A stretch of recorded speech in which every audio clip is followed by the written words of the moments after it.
Yes. Okay, good. So we got technical glitches like we do in every single episode that we ever have, right? Like whether this one, I don't know, transitions don't work, the pictures don't come up, whatever. So our intro video has now disappeared now that we have StreamYard updated.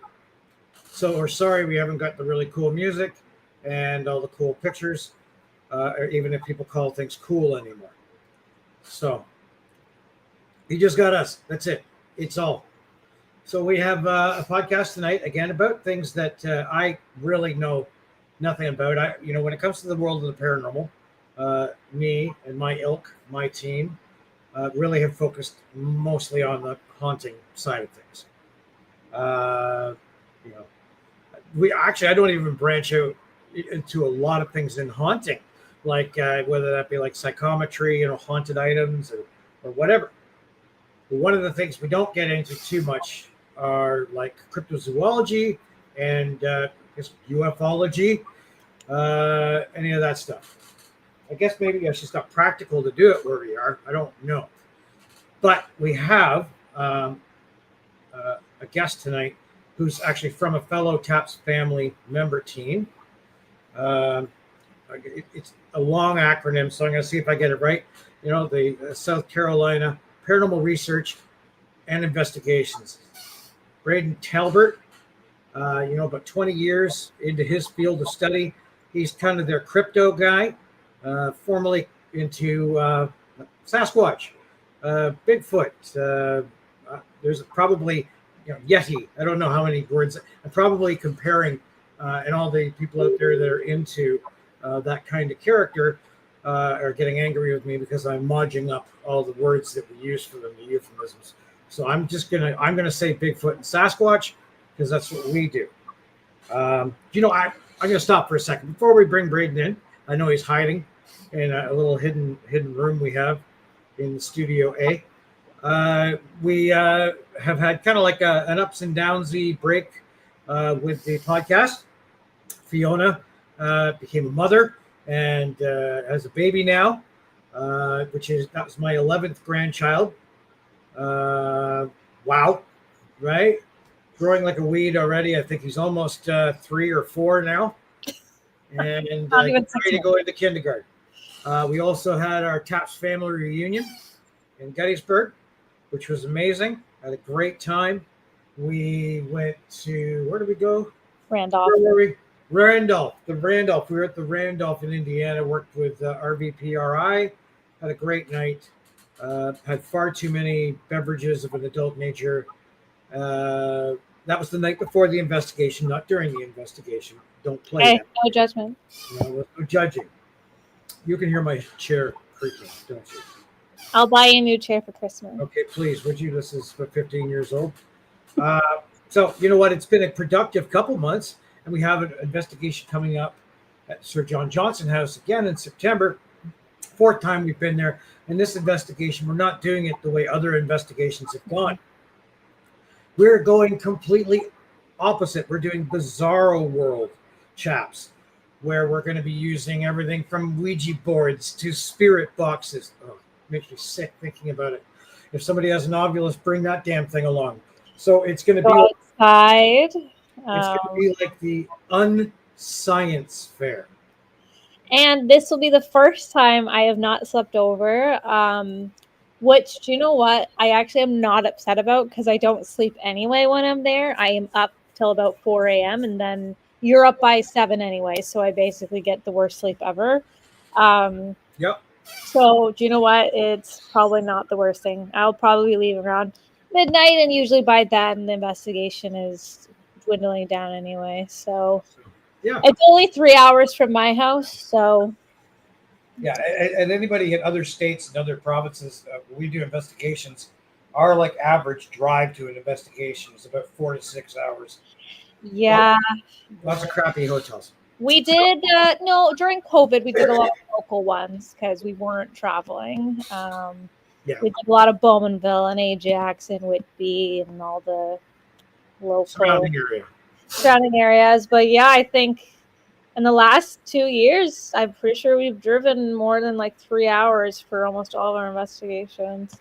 Yep. So, yeah, it's to be expected because there's nothing local. No, not happening here. Unfortunately, the only teams that are popular around here are 6 and 7 psychics walking around a room and standing next to gravestones and looking beautiful. I'm just not beautiful. You're just not. And you talk too much, so people tend to turn off our videos. They do. So, like tonight, great. We're going to get on with this chatter. That's what people came here to do, is listen about cryptids, and whether whether they watch now or watch later, give us a like and a subscribe. I'd be happy with that. Hopefully, I will see some of my team members on here as well watching the show. I can't see who's in where what. So, all right. Do we have anyone on with us? We have 3 viewers, all from Facebook, and Darren has liked the video. Good, Darren. Okay, so why don't we bring Mr. Talbert in? Okay. All right. Hey, good afternoon, guys. Thanks for having me. All right. Well, we're happy to have you, and I appreciate you coming onto the show. And we have had somebody of a crypto nature last year sometime. It was a different kind of show. It was. Yeah. So that's what we're hoping for. So it's got to be. Otherwise, So I got to ask. So now you're with the SCPRI. Yes, sir. Which I've already said the full name, and I'm not going to do that again because it's a mouthful. Yes, sir. Big mouthful. Do you, on that team, and this isn't one of my questions. First off, I would like you to see, this is how I prep. All right. I still do old cursive writing, and I can't really read it. So every now and then you're going to have to stare. But one of the questions I don't have here is, on your team, do you specifically handle just cryptid stuff, or do you go on, say, the haunting investigations, or? I do a little bit of everything. My fiance is also a team member, and she's more of the paranormal, ghost haunting stuff. So I accompany her, and I do support the team as much as I can in the paranormal field. But most of my interests lie in the cryptozoology. So I'd say I'm more there for technical and moral support. Right. I get that. Right. You're going to get what you do, and I know that for myself, being in the world of the paranormal, which is pretty wide. Like I haven't had much interest in, say, UFOs, right? But there are people that are just mind zonked on that topic and have no interest in ghosts. I think it's funny because we all kind of chirp on each other for what we study when, everybody chirps on us.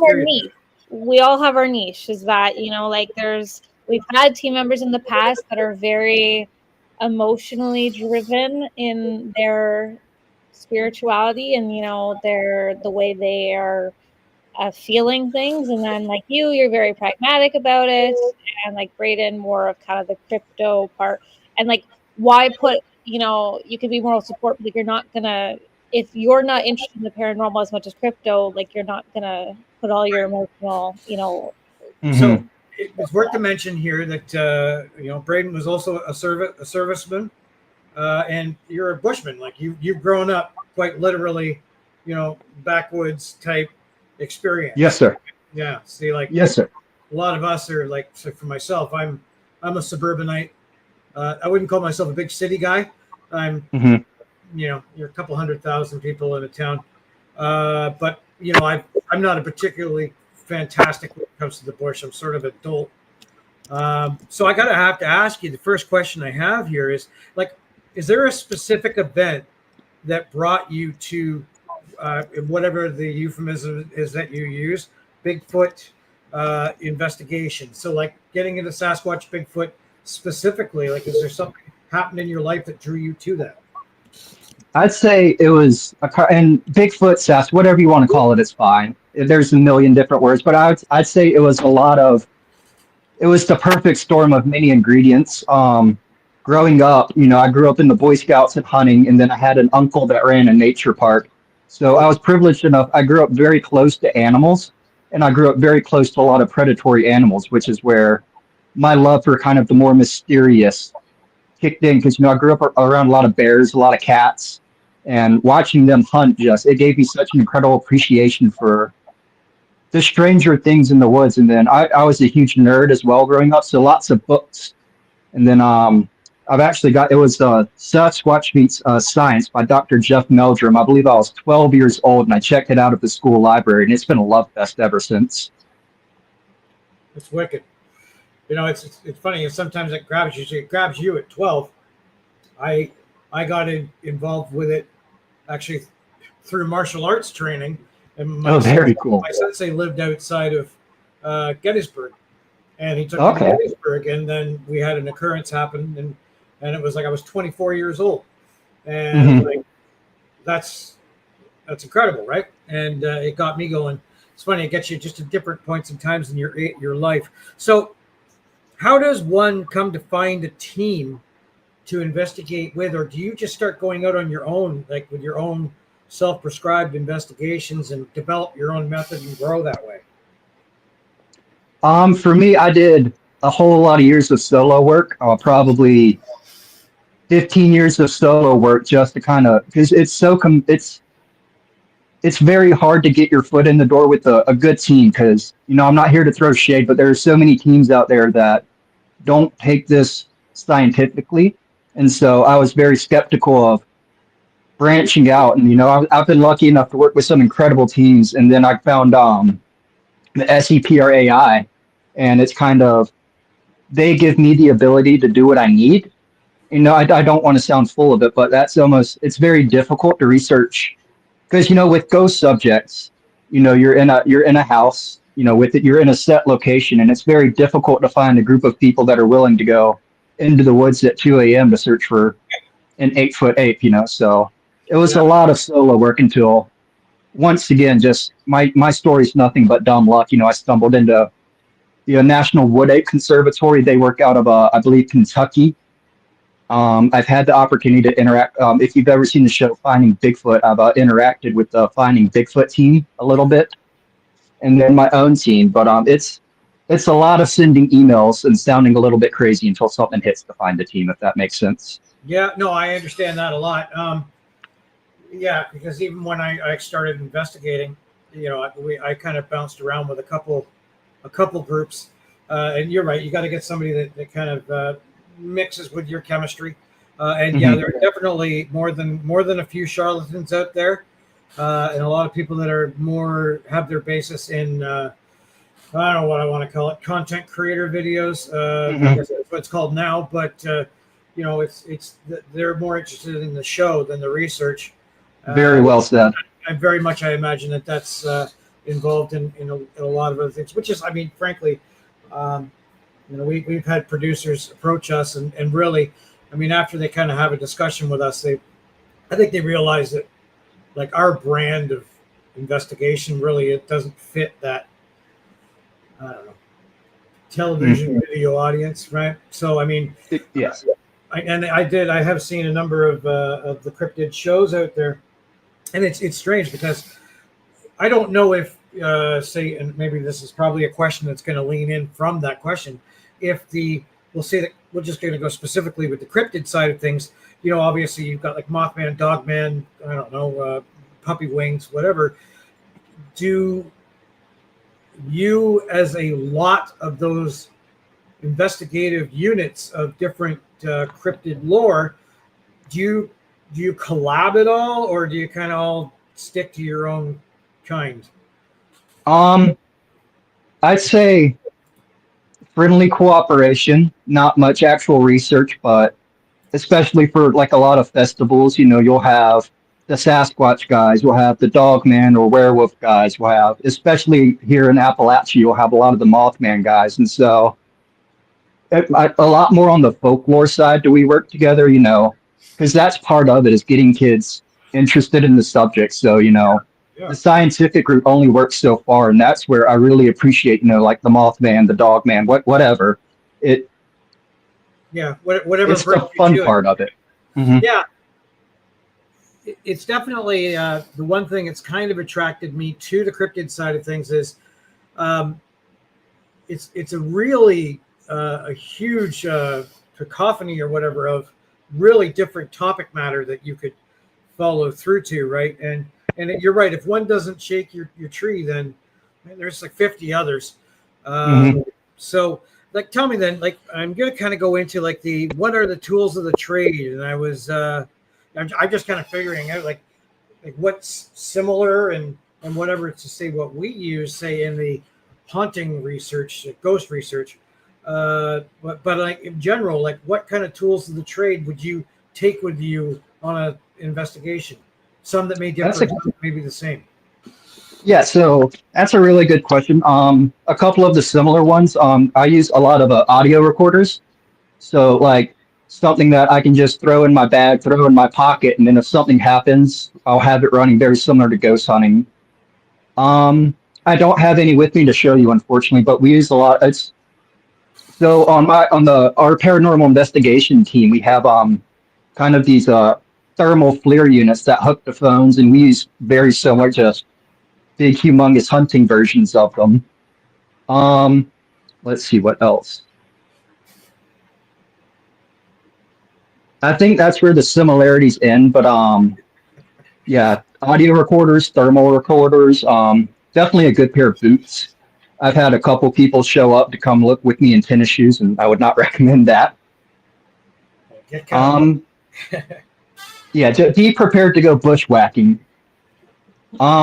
There's not a whole lot, like, because with in the spirit in the realm of the paranormal, you have all of this EMF electromagnetic sensors that you can use where we don't really have those, unfortunately. So I wouldn't say there's a ton, but a good audio recorder.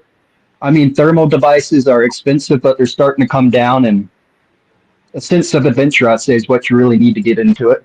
Right. And like, I don't know, like, do we using like, I'm assuming trap cams, I'm assuming whether it be tripwires, any kind of seismic sensor? A lot. I personally don't, but I've worked with other guys that, they'll have, here in the South, a lot of people own private farms, so they'll have 50, 60 trail cams strategically laid out. I know it was the Wood Egg Conservatory. They did almost like an Apple tag, but it was they would hang them from trees in these little GPS sensors. And I can talk more in depth about that, but they had really, really good success with those. Not dissimilar to like what you tag a wild animal with. Oh yeah, like like in the power tools, we have ticks and that we attach to tools that you can see their movement. Yes, sir. Similar idea. Right. Yes, sir.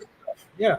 Well, I mean, so obviously we've got some similarities in there. I think obviously yours are kind of more like catching things in a distant, and you're right. Like audio, like I would say that with your audio devices, are you using like a parabolic dish type thing, or is it you just happen to have a really good atmospheric microphone on it?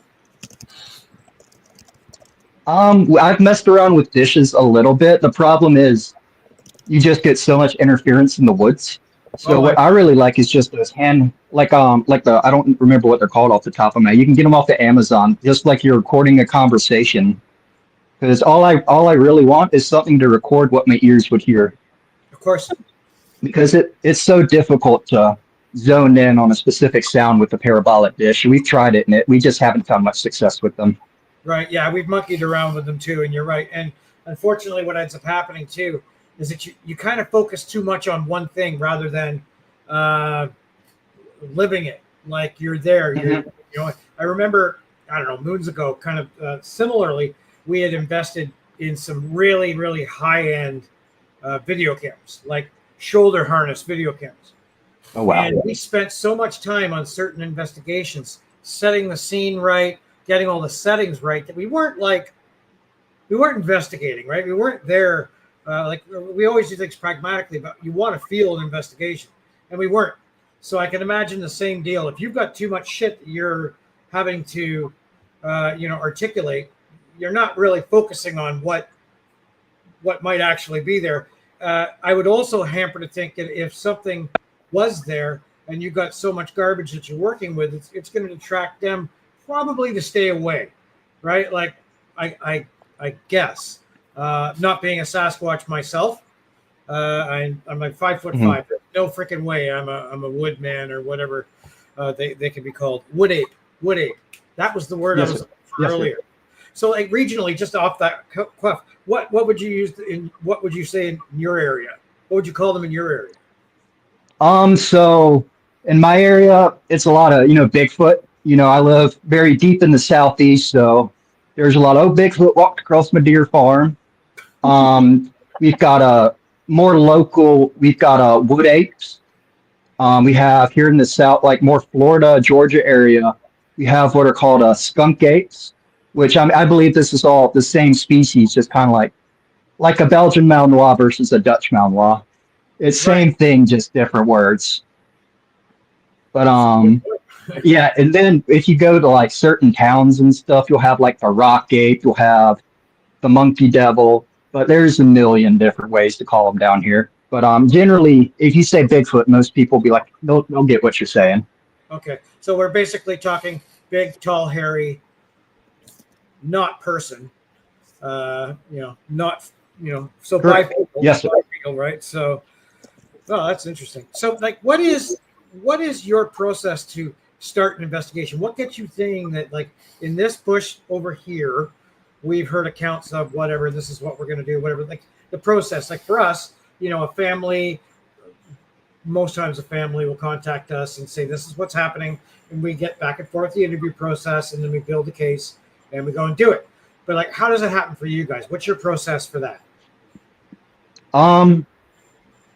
There are two main routes. The first one is very, very similar to what any paranormal team would experience is somebody has something weird on their property, something weird on the deer lease, and they'll say, hey, can you come and take a look around? So we'll go out there. Then what I really like to do is, so I personally follow, I believe that bear and Bigfoot have very similar habitats. So I enjoy going here in South Carolina. We have a few bear populations. So I'll just go out there and, I don't know for certain, but I feel pretty confident if you can find good bear habitat, that is a great place to start. Because it can be so difficult to get. Makes sense. Yeah. So it can be really difficult to get people to admit that they have something like a Bigfoot on their property because, here in the South, you'll be looked at pretty crazily. And so we understand that completely with the ghost side of things, right? Yeah. You're right. I mean, and then also I know that much is the same with the house. Like, you don't know how many people want you on lurking around their property, and who knows if you see a bear out there and then you shoot it on their property. And well, I know up here we can't really carry guns, but so on an investigation like that, so okay, you found out, somebody says, all right, I think I got a couple Bigfoot walking around my yard. Some of my sheep have been eaten. We found them, mildly barbecued in the back 40. How many people are in an investigation? Do they hold different kinds of positions on an investigation? Like, say, we would have somebody who handles the audio, somebody handles the video, yada, yada, yada. What is your positional differences and who goes on it? What do you do? I'll be honest, it's difficult to get people to come with you. But we'll have so generally I like to run about 2 to 3. I like really, really small, fast teams. So it'll generally be, like back in the day when I was learning with teams, it would be myself, it would be someone with thermal, and then whoever owns, like our guy in the area. Yeah. So like, let's say there's one, we have a small town not far from us. It's called Swansea. That has a lot of farms. So like if I got a call from there, I would invite the landowner, and then I'll probably bring my fiance or put the word out to one of our team members like, hey, I want one more person with me, because I feel like that's one of the biggest differences between my experience with crypto versus my experience with paranormal is you don't want a lot of people there. The way I describe looking for a Bigfoot is it's a lot like you're chasing a sniper. So if you have, 3 or 4 teams of 5 people, that Bigfoot's out of there. Where if you have a few dudes that you can split up solo to cover area, I feel like you'll have a whole lot more success, in my opinion. Yeah, come in subtly, right? Not exactly. Yes, sir. I get that. I mean, it makes a whole lot of sense. And how long would something like that last? Like, say you leave at this time, you come out at this time, you pitch a tent. So in a perfect world, it all depends on the landowner. But if I'm doing, like, I'm blessed enough to live right next to Congaree National Park, where I do a lot of work. There I'll go in for probably 3 days. But if it's like someone's personal property, you're in at midnight, out at 5 a.m. But if I can, I prefer to spend as much time in the backwoods as I can. Okay, well that makes total sense, right? So Yes, sir. yeah, we the same thing. Like this, I guess it all depends on what your relationship is to that. I know that we've got an investigation coming up in a mansion in Eastern Ontario, and they literally open the door, tell us to text them in the morning when we're done. We spend the night there. It's good to get like a good beefy amount of time. Other investigations like Ashmore Estates in Illinois, we rent the place from Friday to a Sunday. That's fantastic to get that 24-hour a day approach, get a trend sorted out there.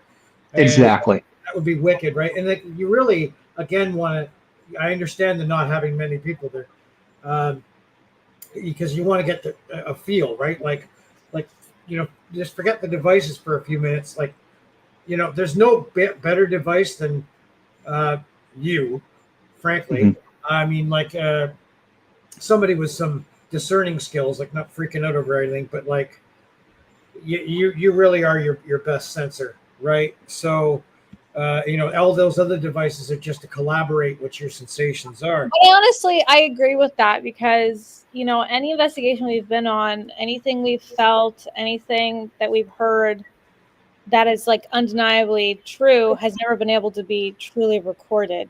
Or like anytime we felt uncomfortable with an area, like we did this investigation just outside of Pembroke a few years ago, unfortunately, due to some, I'll call it copyright issues. We could never publish it, but like we had some really weird experiences in the house, and like you can't exactly videotape or audio record a feeling. So it's true kind of on that standpoint. Absolutely. Yeah.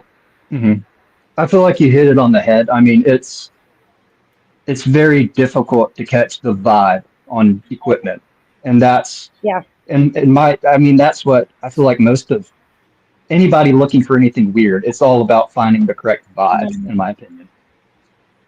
So if that makes sense. It makes total sense, and it's funny. I think Braden, for years, I've been.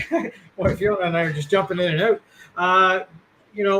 30 years I've been investigating, and we go through periods of time where having no equipment and feelings is all super important, and then there's years where you start investing in all kinds of new fandangled equipment, and then you get all these toys, and then eventually what you want to end up doing is just going back to the bare essence of what you're investigating and why, right? And that kind of renaissance period, and then you just kind of stabilize. This is what I use. Honestly, if you looked at our kit, like most of our equipment is 20 plus years old, because it's really just not that important to me, as long as it does the job. I know this next investigation that we're doing, all kinds of freaking toys have been bought for it because, that seems to be the trend in the market of all investigation teams now is the more show you have. So we're doing that for the people that say we don't make it as interesting enough, and B, to give my members a break, right? Let's kind of like, let's not be so damn serious. We got all these toys now. Let's just use them and get it all out of your system. So like over years and years and years of investigations, man, like, we're going back to like, the Legend of Boggy Creek and all that kind of stuff way. With so much equipment that we have now, be it thermal, infra, all that, why is it that we have not yet caught? And I'm not going to be specific to Sasquatch, to the cryptid field, to the ghost field, to the UFO field. Why have we not yet caught a definitive piece of video evidence to actually show, instead of it looking like somebody's got a camera and they're doing this with it, or it's being put through a mud filter? I just find it's really weird. Like we talk about, we'll take example, Nessie. Okay, obviously neither of us are investigating Nessie. So we've got thermal, we've all this depth sensory, yet we can't get anything on it. And the same goes for Sasquatch. Now, I have had people on that tell me that Sasquatch, being an interdimensional being, can sense something looking at it. Therefore, it will just disappear into a different light, so to speak. And I would say then, but then if that is the case and it is impossible for us to catch them, how are we still investigating them? I say that, of course, being a ghost researcher, there's nothing on video for ghosts that tell me that they exist, and no pictures. So how do we counter that hard yard question? That's the doozy of a question. Very well said. And I will start this by saying, I'm not a believer in the space ape theory, but I've been wrong before. But I don't believe that they're space apes. But what I do believe, and I believe this very firmly, is the evidence is sitting in someone's hard drive out there. I've heard probably half a dozen stories of this old farmer brings this guy out and he has this 4K 3-minute footage that would blow your mind compared to like the Patterson-Gimlin film. He just won't release it. Like that, it's one of the things that drives me crazy is I've heard so many people say that they have all of this great evidence. I've seen a lot of incredible stuff and just nobody wants to be the guy to prove it almost. It's difficult to explain. Like you'll have, like for example, I can't give any names, but there's a gentleman in North Carolina that has about a 15-minute video, and it's not a smoking gun, but it's better than the Patterson-Gimlin film for clarity. And in my opinion, it's something that we should send off to universities to have looked at, and they just won't release it. They want this amount of money. They don't want their name out there. It's just it's frustrating. But I mean, there's nothing you can do because every now and then we'll get to release these photos, and then everybody's like, "Oh, dude, that's a bear." And it's like, what do you want? Well, yeah, I mean, there's always going to be somebody who's going to poo-poo anything, and won't take it to that next level, and that's very true, right? Because you'll find something, and we have such a mind to be like, I want to be the bold individual that says that's not right, that's BS, that's debunked. What we don't want to be, of course, is that person that goes, okay, look, you know what? Like, I don't know what this is just yet, but let's investigate this a little further. Let's amp this up. And I think one of the things that we lack a lot in the paranormal world as a whole is we lack a lot of collaboration in the way that I think ego gets in the way. I had to learn this a number of years ago. I thought I was pretty hot shit for a long time. And then, I worked with some other CHAPS teams, some that are down by you in Virginia. CPRI in Virginia, we did some investigative work with them and watched their methods of data collection and what they did with it, how they trended the information, and it was like, it was really humbling, right? It was like, wow, they really know how to take a piece of evidence and work it. And, and it was more along the lines of sometimes I know that if we have an EVP that, we've gone through and we can't debunk it, we can't seem to come to odds on it, we send it to other teams to say, look, this is my evidence, but I'd like you to listen to it and tell me what you think. If you get back to me and say it's absolute crap, okay, that's your opinion, great. But then at least we get this collective, and that what I see probably happening in say your field as well is, this is my piece of evidence. I think it's real, but nobody's going to look at it until I get the,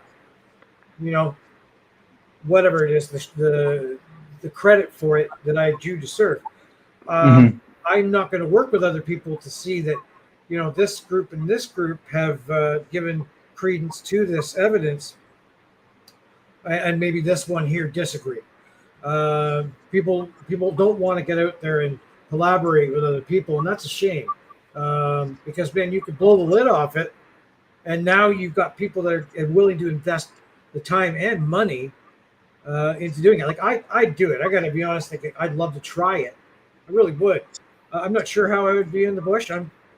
Maybe I'm a bit of a idiot, but I mean, it's fascinating to me. I just like to see the whole process of it.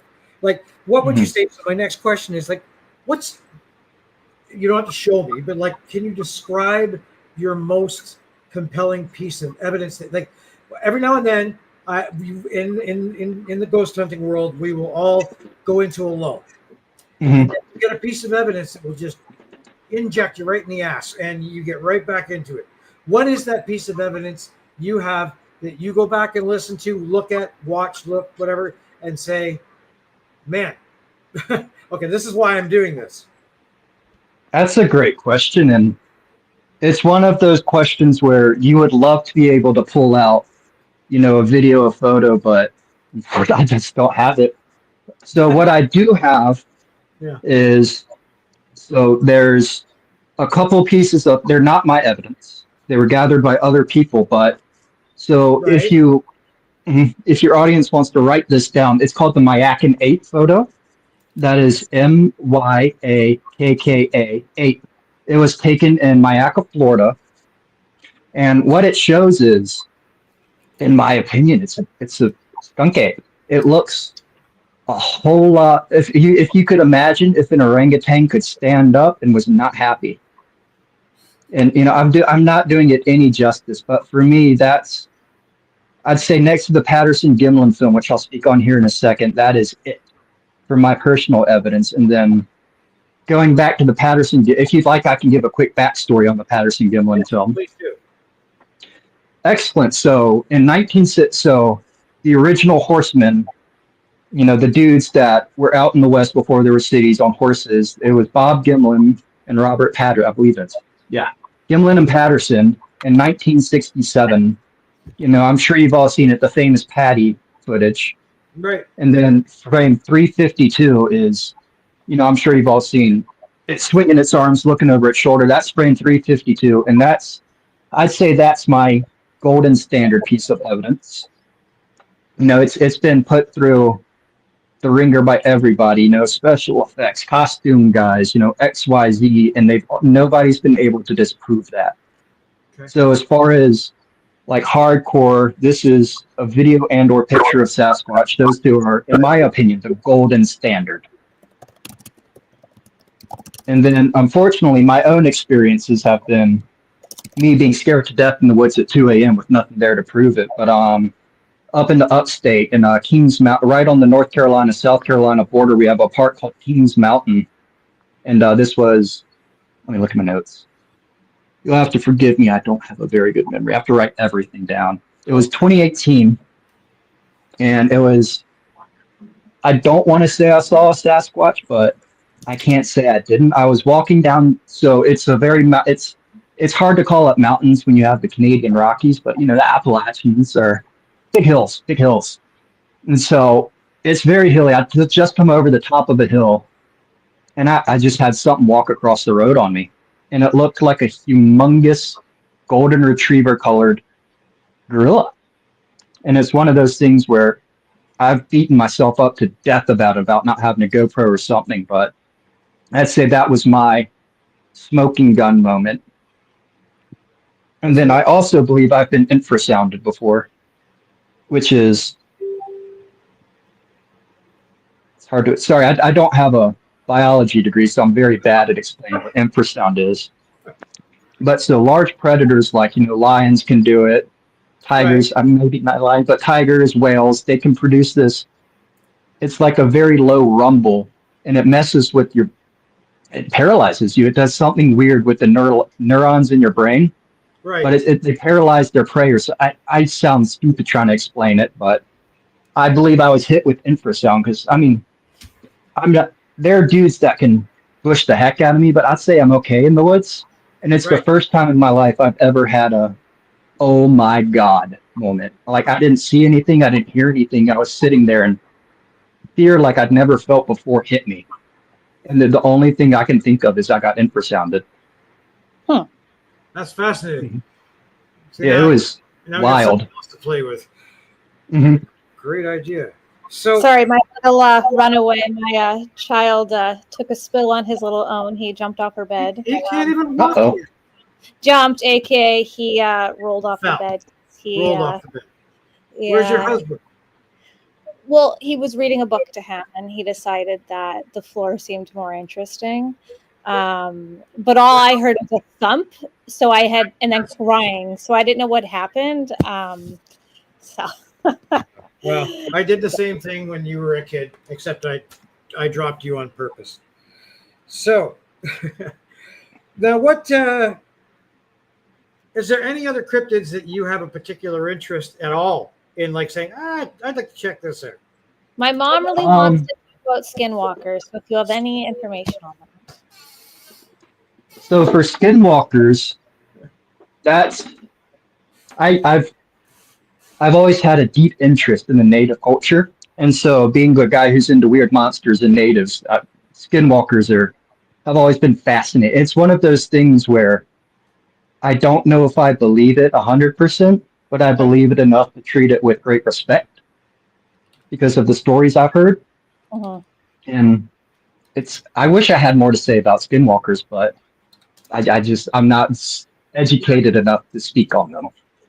That's respectful. What? But is there any other cryptids that like, say, if somebody came by and went, "Hey, we're going la la la," that you'd take some particular interest? As far as cryptids that I would be interested in searching for, definitely sea creatures. I love the ocean. I'd love to go on there. Then I've always had a particular interest in like werewolves and dogmen. That's next to Bigfoot. That's right up. I'm not sure if I believe in them, but I love the stories. Yeah, we were going to have a guest that was an expert in dogmen, but he was a no-show, unfortunately, because I was kind of interested in and it probably goes to my next question, which is, okay, so like the whole, and I don't know because where we are, right? Like we're in a, like call it like Atlanta, and you've got all the surrounding cities, right? Like we're in a metroplex, Mm-hmm. so look, you ain't getting any freaking UFOs here because you can't see the sky. There's no forest for the animals, so you're not getting into a lot of that. And our particular lake is in between two nuclear plants. So there's probably lots of cryptids in that water. But like the concentration of certain area-specific cryptid activities, like is there? I'll take the States or even the North and Southeastern United States. Is there like a concentration of certain kinds of cryptids in certain areas that are reported? Good question. So, I'm an ape guy. So in Florida, Georgia, we have, the skunk ape or swamp apes. Then when you start getting up to my area, South North Carolina, you have, your more Bigfoot or whatever they're called. Then if you go over to, I believe it's the land between the lakes in Kentucky. Right. Horrible. But that's where you have a lot of dogman, werewolf sightings, and then up near Virginia, where you were talking about, you have, your more Mothman sightings. So you've definitely got a great couple of clusters right here in the South for anything you're interested in. Saskatchewan, Mothman was really big. I mean, it was amongst a lot of like I was only 7 at the time, but yeah, that was like they would tell like essentially not myths, but like they would tell me stories that like Mothman would come eat me while I was sleeping. They were hoping. What you were up on the indigenous reserves up there, so of course one of the great things about Native and Indigenous culture is they really keep alive that lore and legend, right? Which as Western society, we tend to be ashamed of it and we kind of piss it away, right? Kind of like Sasquatch and things like that. You're seen as being kind of a dork for exactly. Right? I think it's really cool, frankly. And it's funny, like going into my next line of questioning here, so obviously we got to go to the way paranormal, and I'm going to say as a whole, whether that be UFO, ghosts, or cryptids, in the media, right? Obviously you guys must have the same kind of viewpoint on certain shows that say we do in the paranormal, whether that be between Yeah, no, ghost hunters, paranormal lockdown, blah blah blah blah. GAC. You guys must have. I know. I saw the other night. Was it Bigfoot Expedition? Had a couple seasons. I'm not sure I was on that. It actually gave me a lot of questions, but I wasn't sure how much more of it was. Like, do some of you people not necessarily partner, but align with certain TV shows and that kind of is there conflicts between the factions of cryptid researchers? Like your Sasquatch folks, I know that you're good team, bad team type thing, but is there like a very open conflict also based quite deeply in like media and shows and how that influences things? I mean, it's as with anything, there's drama anywhere you go looking, but I find most of the drama in the Sasquatch community is created, for the shows. Mm-hmm. Like I've had the opportunity to meet a couple of different people, and what you see on TV is not always what you get. I believe for a lot of it, it's, hey, this is my opportunity to get funding for my actual research. Let's play ball with what they want, Yeah, so that we can do a little bit of what we want, if that makes sense. Yeah, no, that's a great point. If you feed them a little bit, then you're going to have the resources to go further with what you actually do and make a difference. Huh. Mm-hmm. That's an interesting way to look at it. And I know that a lot of us in where I'm going to say a serious investigation, pragmatic investigation, we tend to shit back on a lot of the drama, but we don't realize also that these people that do actually have a little bit of show to them have the resources to further their investigative efforts the next 30 years, where we're scraping by with people that can be barely interested at times. That's an interesting way to look at that there. But I mean, obviously, there's got to be some forms of ire between teams, a little bit of competition, a little bit of like, they're chumps, they're juniors, inexperienced. They buy. I definitely have a few opinions on. I'm not going to point any names or point any fingers, but my biggest thing is I don't like hoaxing. If you don't have anything, say you don't have. Hang on one second. There's been so many people that have, they're great researchers. They have this legitimate portfolio to present, but they add this one little lie, and it blows all their credibility out of the water for me. I say because we have paranormal versions of that. We've got, definitely some hyperbolic, explanations of their investigations, which we despise. Mm-hmm. But I guess different things float for different people, and I mean, there are people I know though, and say on YouTube, that's really kind of our platform, where they've been doing it for a year and a half and have 1 million viewers, and they're retired. Mm-hmm. Finding that's the new trend though. Like I find when I go on TikTok or YouTube Reels, the people that are going to these crazy like haunted, places are people that have been in the field for like 4 minutes, and somehow they're getting access to these crazy locations. They're young and cute, and they know how to talk with different language. Like obviously the verbatim that I'm going to use as a middle-aged man is not. All I got to do is like my 12-year-old granddaughter has been here all week long, and it just takes spending an hour with her and all the cockeyed looks I get from like, what the heck? Shut up, that the people on YouTube aren't going to go for the series. We need to find our niche. After 30 years, we need to find our niche. Yeah.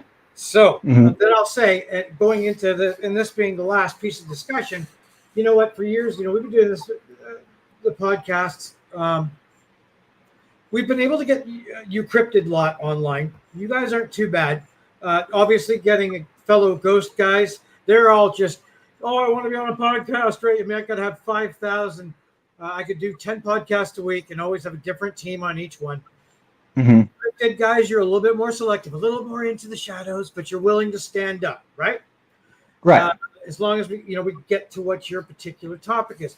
Mind you, I will say of the cryptid guys, depending on the cryptid angle or what particular cryptid, you're very different. Your Sasquatch guys, you guys are easy to talk to. The Dogman guys, not so easy. I haven't spoken to a Mothman person. I don't know if they exist. We need proof that Mothman investigators are there. However, I know I talk hard and fast here. UFO people. I was just about to say that. Yeah. What in the solid F is going on with UFO people? I can't even get an email back from one. I can't get a contact for one. I can't find any, MUFON ufologist. Have you had any interactions with a ufologist, or do they actually exist? So when I was in the military, I was a Navy guy. I did naval aviation, and so I lived in an airplane, Norfolk, which was very much an airplane town. And I used to play frisbee golf with this dude who out at Pungo, right near the Virginia North Carolina border. He would set up this massive telescope every Saturday night, and that's what he would do. Is he would look for UFOs, and respectfully, he was a super great guy, about as weird as they get. And that has been my only interaction with the UFOologist. So they're so far and few between. Mm-hmm. Well, you know what? It's actually been a pretty fascinating discussion, and I'm realizing that we actually still have a lot more in common than we do in difference. Oh, absolutely. We got like just a couple minutes left. So, Braden, I want to thank you so much for coming on here. I'm thanking you for being a fellow CHAPS family member team. And I'm going to look, I've written down a lot of what you said, and I'm going to look into it. Those films, the pictures, all that, because you know what? I'm tired of not being as educated on the cryptid side of things and sounding like an old moron. So I want to thank you so much for being on the show. And I'm sure we'll be talking again in the future. Absolutely. It was great talking to you guys. Thanks for having me. Yeah. All right, Fiona. Okay. Close us out. All right. Thanks, guys. Thanks. Bye.